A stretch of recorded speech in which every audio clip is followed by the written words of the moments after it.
Oi, gente! Sejam bem-vindos ao meu canal. Se você é novo por aqui, eu costumo falar sobre casos criminais reais nas quartas e nas sextas eu falo sobre mitos e lendas enquanto me maquio ou outras histórias. Então, se vocês gostam desse tipo de conteúdo, não se esqueçam de se inscrever, deixar seu like, que é muito importante para a divulgação do canal.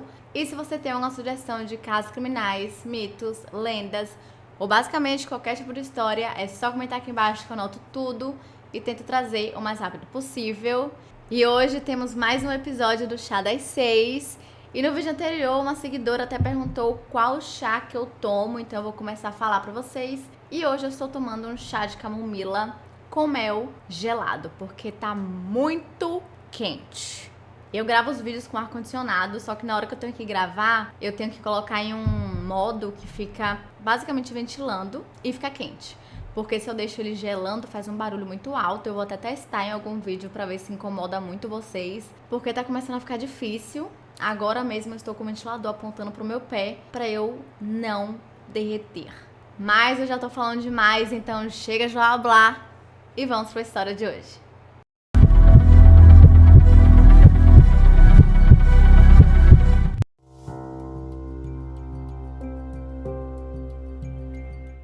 No vídeo de hoje eu decidi contar pra vocês a história da Anne Frank. Acredito que todo mundo saiba quem é ou já ouviu falar, tem até o livro, O Diário de Anne Frank. Mas antes de contar a história dela, eu preciso falar pra vocês e explicar mais ou menos, de uma forma resumida, o que foi o Holocausto, para que dessa forma a gente entenda melhor o que aconteceu com a família de Anne e com ela. Então vamos lá.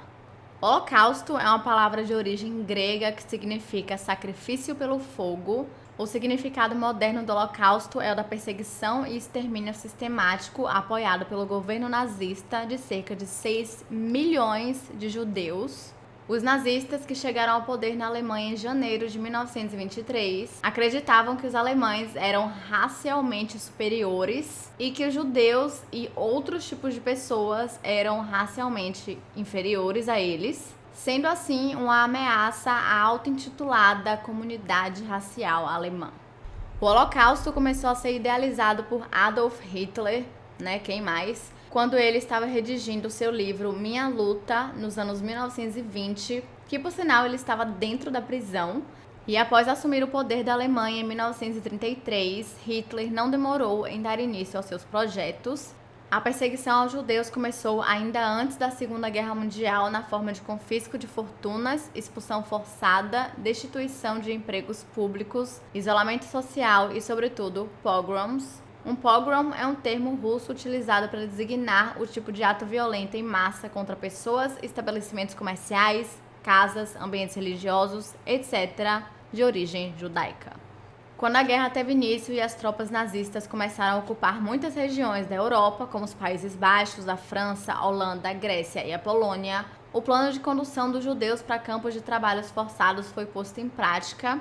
Entretanto, tais campos não tiveram apenas a função de escravizar judeus, ciganos, deficientes físicos e outras pessoas consideradas indesejáveis, o que por si só já é um grande absurdo. Eles também tiveram a função de exterminá-los em câmaras de gás, nas quais se vaporizava o inseticida Zyklon B. Dezenas de campos foram construídos para essa finalidade. O maior deles foi erguido em Auschwitz, na Polônia, para onde enviaram dezenas de milhares de homens e mulheres, inclusive crianças e idosos, em vagões de trens. E após as mortes nas câmaras de gás, os corpos eram incinerados em fornos constituídos exatamente com essa finalidade. E nos campos onde eles não conseguiam incinerar esses corpos, eles cavavam covas e enterravam as pessoas ali mesmo. Ou às vezes nem isso, às vezes apenas as largavam em qualquer lugar. E isso só acabou em 1945. Então agora que já temos uma noção do grande terror que foi essa época, que foi o Holocausto, se vocês quiserem eu posso até fazer um vídeo falando só sobre isso, porque tem muita informação. Vamos para a história de Anne Frank. Anneliese Marie Frank nasceu no dia 12 de junho de 1929 na cidade de Frankfurt, na Alemanha.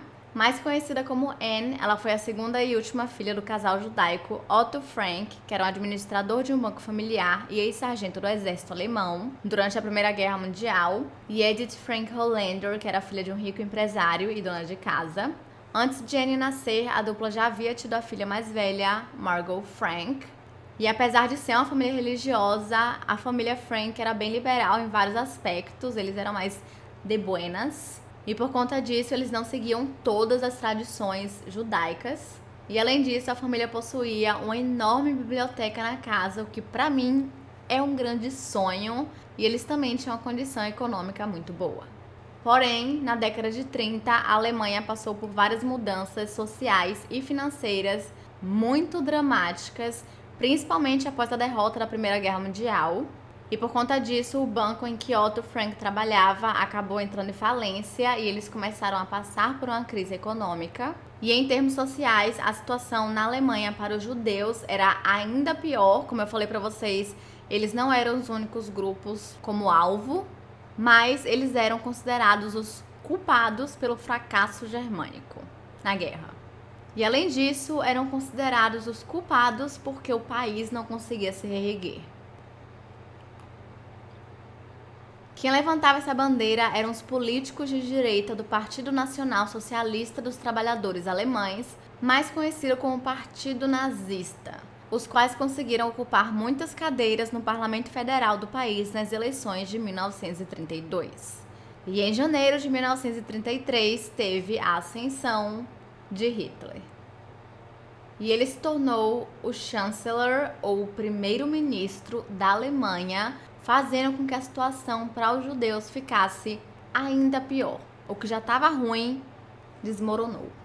Em março de 1933, Otto decidiu migrar para Amsterdã, na Holanda, a fim de implementar uma filial da Opekta, que era uma empresa que administrava e que vendia produtos para fazer geleias. Nesse mesmo momento, Edith e as filhas ficaram na casa da avó materna na cidade alemã de Aachen, enquanto a família não encontrava uma casa para se estabelecer na Holanda. E finalmente, no início de 1934, eles conseguiram a casa e toda a família migrou para a Holanda e tudo parecia bem de novo. Eles estavam conseguindo ter uma condição financeira melhor, as meninas estavam podendo sair na rua com muito mais tranquilidade e as meninas conseguiram voltar para a escola enquanto Otto lidava com sua empresa e Edith cuidava da casa. E por conta disso, Margot e Anne começaram a fazer vários amigos holandeses e alemães. E Anne Frank era conhecida por ser extremamente feliz e carismática. E devido a isso, ela ficou bem popular na escola. Todo mundo gostava dela e gostava da sua companhia. E muitos dos seus vizinhos eram judeus que haviam também fugido da Alemanha. Então eles entendiam exatamente pelo que a família Frank estava passando, então eles meio que se ajudavam e se apoiavam da forma que conseguiam. E em 1938, Otto Frank abriu a sua segunda empresa chamada Pectacon, que comercializava erva, sais e temperos para carnes. Foi trabalhando nesse ramo que ele conheceu o também judeu-alemão Hermann van Pels, que migrou da Alemanha para a Holanda com sua família, fugindo do regime nazista e acabou virando seu sócio em ambas as empresas. Mas mesmo fora da Alemanha, os Frank continuavam se mantendo atualizados do que estava acontecendo, afinal eles ainda tinham muitos amigos e familiares que não conseguiram imigrar, e as notícias não eram nada boas. A repressão contra os judeus estava ainda maior e piorava a cada dia mais, chegando ao ponto de ser proibido o casamento entre judeus e não judeus, ou até mesmo que eles tivessem os seus próprios negócios. Sério, como que chegou nesse ponto? No dia 9 de novembro de 1938, uma onda nazista saiu pelas ruas destruindo sinagogas e lojas judias e prendendo homens judeus. O episódio ficou conhecido por Noite dos Cristais e em setembro de 1939, quando Anne tinha 10 anos, o exército alemão atacou a Polônia e assim iniciou a Segunda Guerra Mundial. Em 1941, Margot e Anne foram forçadas a estudar em uma escola apenas para crianças judias. E na verdade essa foi a primeira vez que elas estudaram na mesma escola desde sempre. E no ano seguinte, todos os judeus foram forçados a usar uma estrela que dizia judeu, literalmente para que fosse fácil identificá-los. No dia 12 de junho de 1942, Anne Frank fez 13 anos de idade e ela ganhou de presente de seu pai um diário para ela escrever tudo o que ela sentia, tudo que ela queria. E esse diário se tornou seu documento pessoal, onde ela passaria a narrar todos os momentos da sua vida pelos próximos anos. E é o que ficou tão famoso e que a gente conhece até hoje como o Diário de Anne Frank. E diante desse momento aterrorizador, onde as coisas só pioravam, a família Frank tentou emigrar da Holanda para os Estados Unidos ou para a Inglaterra, mas infelizmente eles não tiveram sorte. E isso porque era perigoso demais, eles não tinham como se arriscar dessa forma. No dia 5 de julho de 1942, Margot Frank foi convocada para trabalhar num campo de concentração, o que é surreal porque eles estavam convocando judeus para matarem judeus. Só que a família Frank, obviamente, não ia deixar que isso acontecesse, então no dia seguinte eles já tinham todo o plano traçado para iniciar uma nova fase na vida deles e fugir do regime nazista. Os Franks mudaram para o esconderijo localizado na Prince and Gretchen, número 263, com mais 4 judeus, nos fundos da fábrica onde Otto Frank trabalhava. O esconderijo, então, foi apelidado como Anexo Secreto. O Anexo Secreto foi um espaço criado em uma parte desativada do antigo escritório de Otto, e o esconderijo ficava na parte de trás do escritório, mais especificamente atrás de uma estante móvel que servia como porta disfarçada para esconder o refúgio das duas famílias. E por trás da porta haviam 3 andares, os quais eram preenchidos com quartos pequenos, um banheiro e uma sala comunitária. O espaço era dividido entre a família Frank, Otto, Edith, Margot e Anne, e a família Van Pels, que era o sócio de Otto, Herman, sua esposa, August, e seu filho Peter, além do dentista amigo das duas famílias, Fritz Pfeffer. E como medida de proteção, nenhum deles podia sair do anexo secreto de forma nenhuma, então eles recebiam mantimentos e qualquer coisa que eles precisassem por 4 funcionários de confiança, chamados Mip Guys, Johannes Kleiman, Victor Kluger e Bep Vaskudja. E provavelmente eu falei todos esses nomes errados. E nessa época, Anne chegou a escrever no diário a seguinte frase: "Não poder sair me deixa mais chateada do que posso dizer e me sinto aterrorizada com a possibilidade de nosso esconderijo ser descoberto e sermos mortos a tiros." E considerando que eles nunca poderiam sair dali e que o espaço era extremamente pequeno para 8 pessoas e que qualquer movimento ou barulho poderia despertar a curiosidade dos vizinhos e, consequentemente, eles serem denunciados, eles tinham que ficar o tempo inteiro, 24 horas por dia, 7 dias da semana, em silêncio e parados. Eles praticamente nem podiam conversar direito. E para Anne, mas acredito que não só para ela, acho que para todo mundo, isso era particularmente muito difícil. Ainda mais porque ela estava na fase de crescimento, então ela com certeza tinha aquela vontade de conhecer o mundo, conhecer novas pessoas, ter novas experiências, que era uma coisa que ela não poderia ter e que infelizmente ela nunca teria. No começo ela até ficou animada pelo fato de que veria a família Van Pels com tanta frequência, porque ela gostava muito deles, mas rapidamente ela percebeu que aquilo definitivamente não era uma coisa boa e que ela nunca mais iria ver seus amigos ou as pessoas que ela conhecia fora dali. E um tempo depois, Anne começou um relacionamento com Peter Van Pels, o filho de Herman, e foi com ele com que ela deu seu primeiro beijo. Os 8 refugiados ficaram sabendo das notícias e também do andamento e do resultado da Segunda Guerra Mundial através desses funcionários que iam sempre lá entregar comida para eles, ou às vezes eles poderiam ouvir o rádio, mas era raramente, tinham que ouvir bem baixinho para que ninguém ouvisse. E em junho de 1944, com a informação de que os aliados iriam desembarcar nas praias da Normândia, fizeram com que eles ficassem mais esperançosos, imaginando que finalmente seria o fim daquele inferno e que finalmente a Alemanha se renderia para a França. Tanto que Otto chegou a colocar um mapa da Normândia no anexo secreto e ele meio que ia marcando com taxinhas todos os passos e movimentos para meio que se manter atualizado. E na época tem uma outra frase de Anne que diz o seguinte: "Será que este ano, 1944, nos trará vitória? Ainda não sabemos, mas onde há vida, há esperança, e esta enche-nos de nova coragem, torna-nos novamente fortes. Vamos precisar de ser corajosos para suportar os muitos medos, dificuldades e sofrimento que ainda estão por vir. Mas, infelizmente, isso não aconteceria. Porque na manhã do dia 4 de agosto de 1944, o esconderijo onde estava a família Frank, a família Van Pels e Fritz Pfeffer foi invadido pela Gestapo, que era nada mais, nada menos do que a polícia secreta da Alemanha. E então as 8 pessoas foram levadas para uma prisão em Amsterdã, depois foram transferidas para Westerbork, um campo de triagem, e no dia 3 de setembro foram deportadas e chegaram a Auschwitz, na Polônia. Edith Frank morreu em Auschwitz-Birkenau no dia 6 de janeiro de 1945, de fome e exaustão. Anne e sua irmã foram levadas para Bergen-Belsen, que era um campo de concentração perto de Hanover, na Alemanha. E nessa época, a epidemia de tifo que assolou o local no inverno e resultou em terríveis condições de higiene, matou milhares de prisioneiros, inclusive Margot e alguns dias depois, Anne. Anne Frank faleceu em Bergen-Belsen, na Alemanha, provavelmente entre 12 de março de 1945, com apenas 15 anos de idade, e o único sobrevivente foi o pai de Anne, Otto Frank, que foi liberado de Auschwitz pela tropa soviética no dia 27 de janeiro de 1945.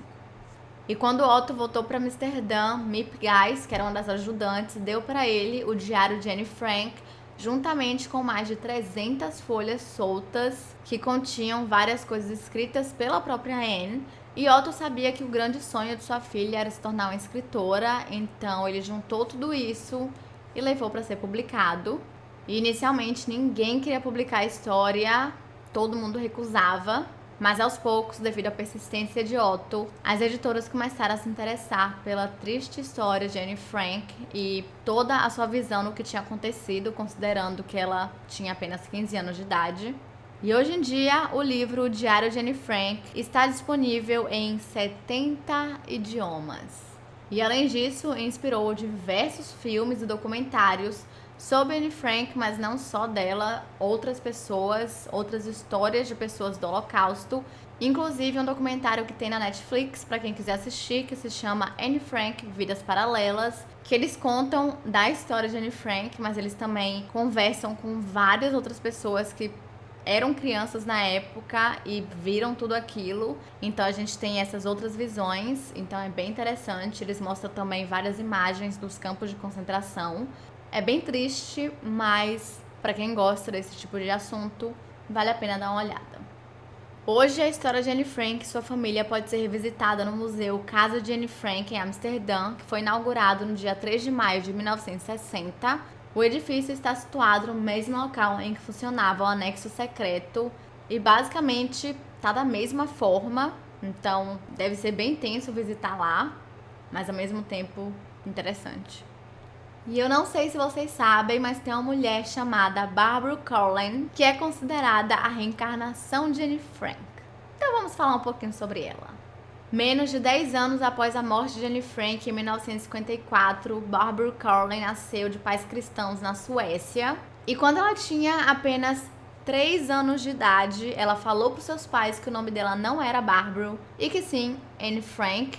Porém, naquela época e na Suécia, ninguém sabia quem era Anne Frank, os pais dela nunca tinham mencionado esse nome, eles não faziam a menor ideia porque o livro ainda não havia sido traduzido para o sueco. Então, assim, que loucura. Barbara também relatou que os seus pais queriam que ela chamasse eles de mãe e pai, né? Mas ela disse que ela sentia que eles não eram seus pais verdadeiros, o que coitados. E ela também chegou a dizer para os seus pais que os seus pais verdadeiros iriam buscá-la e levá-la para a sua casa real. E quando ela era apenas uma criança, ela contou tudo em detalhes sobre a vida de Anne Frank para eles. E eles achavam que era apenas uma fantasia, que era uma coisa de um momento e que em breve passaria, né? Coisa de criança. Só que não era. Além disso, ela tinha pesadelos constantes de homens fardados que chegavam na casa dela, que no caso ela via como um anexo secreto, que começavam a chutar a porta e levava toda a sua família embora. E chegou um ponto em que essas lembranças e essas histórias que Barbara falava começaram a preocupar os seus pais. Eles não estavam entendendo o que estava acontecendo, estava demorando muito tempo para passar. Então eles a levaram para o psiquiatra. Mas a esse ponto ela já estava um pouco mais velha, acredito que ela, não sei quantos anos ela tinha, mas ela estava um pouco mais velha. Então ela já tinha percebido que ela ficar falando das coisas de Anne Frank sobre a sua vida passada, as pessoas não aceitavam muito bem e achavam bem esquisito. Então, no psiquiatra, ela não falou nada sobre Anne Frank e ele falou que ela estava tudo bem, não tinha nada de errado e que era apenas uma criança em desenvolvimento e, novamente, que aquilo era apenas uma fase. E acontece que quando ela tinha entre 7 a 8 anos de idade, ela ficou bem confusa quando a sua professora começou a falar de Anne Frank na sala de aula e ela não entendeu nada porque ela ficou, como assim? Eu sou Anne Frank. Como é que você sabe da minha história? E foi nesse momento que ela começou a perceber que Anne Frank, na verdade, era uma pessoa bem famosa e pra ela isso não fazia sentido nenhum. Ela também tinha um outro trauma de criança, ela morria de medo de pessoas fardadas, chegando ao ponto de que se ela passasse em uma blitz, ela pensava seriamente em simplesmente sair correndo. E devido a isso, ela até se tornou uma policial montada para ver se ela enfrentava esses medos. E ela trabalhou como policial por mais de uma década. Barbara recebeu sua primeira validação de ser Anne Frank quando ela tinha 10 anos de idade, quando ela conseguiu encontrar seu caminho diretamente para a casa de Anne Frank em Amsterdã, sem nenhuma instrução. Quando ela tinha 10 anos, os pais de Barbara levaram em uma excursão pelas principais cidades da Europa, incluindo Amsterdã, a cidade onde a família Frank morava. E quando chegaram lá, quando o pai de Barbara ia pedir o táxi, ela disse que não precisava porque eles já estavam muito perto, sendo que ela nunca esteve ali na vida dela, então seria impossível ela saber onde estava e muito menos guiar eles. Mas, para surpresa dos pais, Barbara levou eles diretamente para a antiga casa de Anne Frank e ainda foi capaz de dizer que a casa estava diferente do que ela se lembrava. E a cada vez que ia entrando mais na casa, a menina começou a ficar branca e a suar frio. E ao chegar no esconderijo, ela começou a ter dificuldade em respirar e o pânico começou a se espalhar pelo seu corpo. Quando chegaram ao antigo quarto de Anne Frank, ela comentou que as fotos das estrelas de cinema que Anne tinha colado na parede não estavam mais ali, e a guia chegou a comentar que as fotos haviam sido removidas temporariamente para serem colocadas em um vidro para que não fossem destruídas nem roubadas. E nesse momento a mãe de Barbara ficou completamente perplexa porque ela não entendia como sua filha sabia de tudo aquilo, sendo que ela nunca esteve ali na vida dela e ela mal sabia de Anne Frank, ela sabia o básico do básico do básico. E obviamente ela tinha várias dúvidas e perguntas, mas Barbara infelizmente não conseguia responder porque nem ela sabia o que estava acontecendo. E ao retornarem para casa, sua mãe já acreditava 100% nela, ela também tinha certeza que ela era a reencarnação de Anne Frank. Mas o seu pai não estava tão certo, na verdade ele ficava bem aborrecido só de comentarem isso, então ela evitava falar sobre isso com ele. E outra coisa surpreendente é que Barbara, desde criança, era uma ótima escritora, igual Anne Frank. E depois que sua adolescência passou, algumas memórias começaram a meio que ir embora, o que pra ela foi um grande alívio, porque ela finalmente poderia viver sua vida normal. Mas aos 40 anos de idade, tudo voltou com força total quando ela teve algumas interações bem ruins e negativas com outro policial que aparentemente a perseguia. E mais tarde ela percebeu, não sei como, mas ela percebeu que esse policial era uma reencarnação de um dos guardas nazistas de Bergen-Belsen, que tinha sido o campo de concentração que ela havia ido e onde ela havia falecido. E todos esses acontecimentos, memórias, fez com que Barbara tivesse vontade de escrever um livro chamado E os Lobos Uivaram. Enquanto ela preparava o livro, Buddy Elias, que era o presidente da Fundação Anne Frank e na época o último parente vivo de Anne, ouviu falar da alegação de Barbara de ser a encarnação de sua prima. E por meio de sua editora, Buddy convidou Barbara para jantar em sua casa, mas pediu que não falassem nada a Barbara sobre quem ele era realmente e seu parentesco com Anne Frank. E Barbara disse que quando eles se viram pela primeira vez, eles nem falaram nada, apenas começaram a chorar e se abraçar. E que, de acordo com ela o reconheceu imediatamente, mesmo que nunca o tivesse visto em toda a sua vida. O que vocês acham? Vocês acreditam em reencarnação? Vocês acham que Barbara Carlin realmente é a reencarnação de Anne Frank? Ou que não? Comentem aqui embaixo a opinião de vocês sobre o vídeo de hoje. E é isso, gente. Esse foi o vídeo de hoje. Eu espero que vocês tenham gostado. Se vocês gostaram, não se esqueçam de se inscrever e deixar seu like, que é muito importante para a divulgação do canal. E se você tem alguma sugestão de casos criminais, mitos, lendas ou basicamente qualquer tipo de história, é só comentar aqui embaixo que eu anoto tudo e tento trazer o mais rápido possível. E é isso, até semana que vem!